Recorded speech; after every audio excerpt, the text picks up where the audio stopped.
محمد الفزازي هذا شيخ دين، كان عبارة عن خطيب مسجد في طنجة لا يعرف أحد.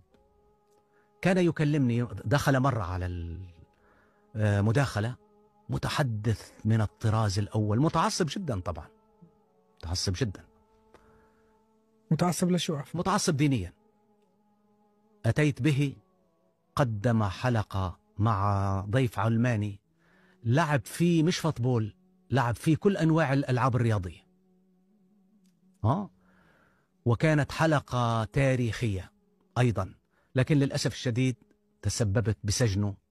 ظهر معي في أكثر من حلقة، وبعد إحدى الحلقات عاد ووضع في السجن لحوالي 30 عاما. يعني أنه خطابه بسبب هذا الحلقة. سبب الحلقة. شنو كانت الحلقة هذه اللي سجلت؟ يعني كانت في حلقة عن أي إسلام نريد، كانت عن الإسلام، يعني شو نوع الإسلام اللي بدك إياه.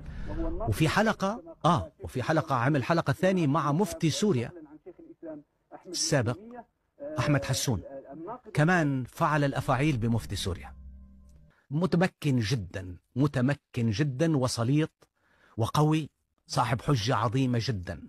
تتفق معه بتختلف معه. أنا بالمناسبة يعني أختلف، معظم الضيوف اللي جاءوني أختلف معهم، لكن ليست العبرة في أن تتفق أو تختلف معهم. أنا أريد ضيوف